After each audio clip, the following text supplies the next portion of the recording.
Disney is probably one of the most iconic film studios in human history, known for hundreds of movies that billions of children have enjoyed around the world. Well, let me tell you, they have somehow managed to fumble that very badly. They've turned Happily Ever After into we might not make it into the next year. Even Mickey Mouse is out here looking for a side hustle. Their stock market is literally crashing like some absurd hawk to a meme coin. So Walt Disney's Snow White remake is just an absolutely hot mess, as many of you already know. Not only does the official trailer have 2.1 million dislikes, making it one of the most disliked trailers in recent movie history, and also the actual movie itself sucked and it looks like it was made by a toddler on their iPad lunch break at kindergarten. Even the dwarfs were trying to sneak out their own scenes. And it continued to get worse days after the movie's release, as the live-action remake of Disney's Snow White severely underperformed, earning approximately $143 million against a production budget exceeding $250 million. So they basically lost $150 million. Yikes. I mean, honestly, at this point, the only fantasy here is Disney getting a box office hit. They're losing hundreds of millions. And honestly, this was expected. Literally from day one, fans were saying they were going to boycott because Disney was messing with a classic. No dwarfs, no prince, barely any resemblance to the original story. It felt more like a parody than a remake. And then Rachel Zegler decided to add fuel to the fire with interviews where she called the 1938 original creepy and outdated. You know, the original cartoon came out in 1937, and very evidently so.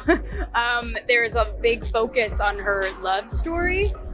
With a guy who literally stalks her.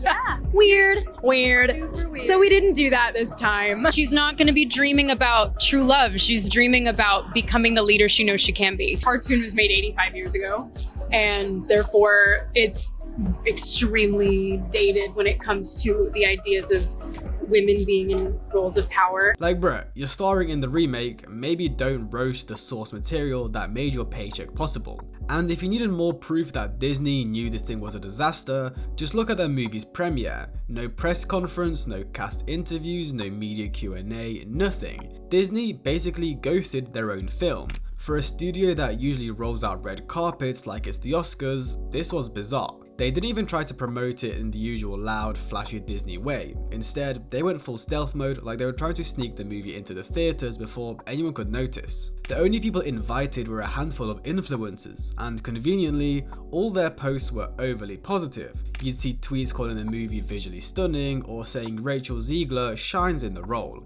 Like they all got handed the same script. It didn't feel genuine at all. It felt like damage control, like Disney was patching up a sinking ship with duct tape made of fake compliments. But here's where it gets weird. For a while, that fake positivity worked. There were barely any real reviews out, and the few that did come out were vague and kind of overly nice. But then, just a couple of days before the official release, the review embargo finally lifted, and man, it was like the floodgates opened. Suddenly, critics weren't holding back anymore. Words like awkward, soulless, and tone deaf started flooding in. Review scores tanked. Rotten Tomatoes dropped into the 40s, Metacritic hit rock bottom. Even the nicer reviews were saying stuff like, well, at least it wasn't painful to watch, which is not exactly what you want people saying about a $300 million blockbuster remake. But even with all the controversy and bad PR, people were still hoping maybe, just maybe, the movie itself could save things. Spoiler alert, it didn't. This movie was just a bad remake. This was a full-on identity crisis with a Disney logo slapped on it. The plot was all over the place. One second Snow White is a soft and sweet princess like she's waiting for a fairy tale moment,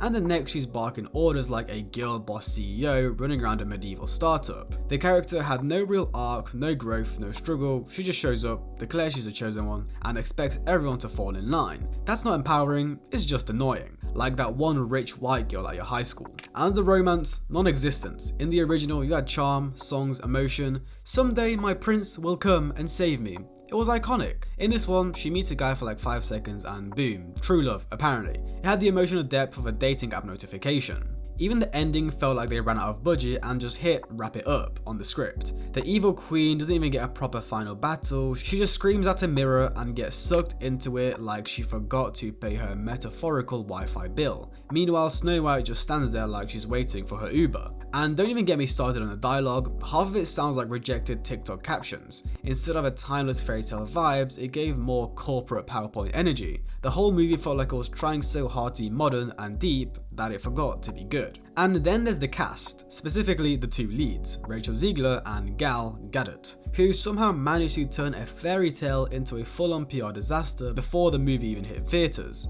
Let's start with Rachel Zegler, who went from Disney princess to Hollywood's fastest self-sabotage speedrun. She didn't just play Snow White, she became the headline, the controversy, the face of everything wrong with this movie. From day one, she was feuding with fans, dragging the original 1937 classic, mocking the prince for being a creepy stalker, and calling the story outdated. I mean, imagine getting cast as Snow White and then publicly trashing the very thing that made the role iconic. That's like getting a cast as Simba and saying, honestly, the whole Pride Rock thing is kinda mid. But she didn't stop there. Instead of promoting the film, she decided to double down on political jabs, openly telling certain groups, including Trump supporters, not to watch the movie. That's a pretty bold strategy. Telling half the country to stay at home isn't exactly the best way to boost box office numbers. And spoiler alert, they all listened, as of course the movie flopped. Then came across the social media chaos. Rachel celebrated the trailer getting 120 million views and followed that up with a Free Palestine post, just days after standing on stage next to Gal Gadot, her Israel co-star. Things got so heated, Disney reportedly had to increase Gadot's security after receiving hate and death threats. Studio execs even asked Rachel to take the post down, but she refused. And while everyone has a right to express their views, maybe save the activism for after your family-friendly fairytale movie drops. Instead, she made everything about herself, not the film. The controversy completely drowned out the actual movie. People weren't asking, is it good? They were asking, did you see what Rachel said now? Disney, clearly panicking, started damage control. They pulled her from interviews, assigned a social media handler to babysit her accounts, and even ghost wrote an apology, which, let's be honest, it didn't sound like her at all. It sounded like it was written by someone who hasn't tweeted since 2014.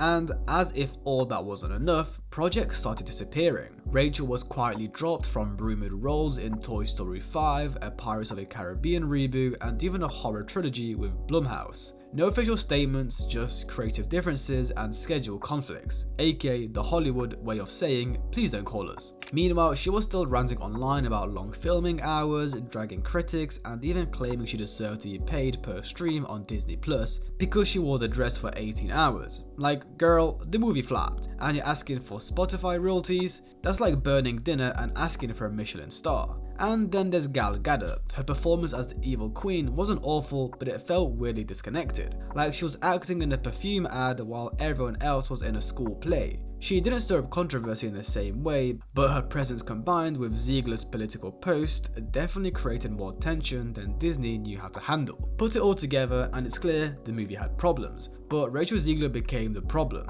Instead of being the heart of a beloved fairy tale, she turned into a cautionary tale. A career nosedive dressed in a $300 million costume. And that is the failure of Disney's Snow White and the tragic fall of Rachel Zegler. Hope you guys enjoyed, like, subscribe, comment, have a great day, and I'll see you guys in the next one.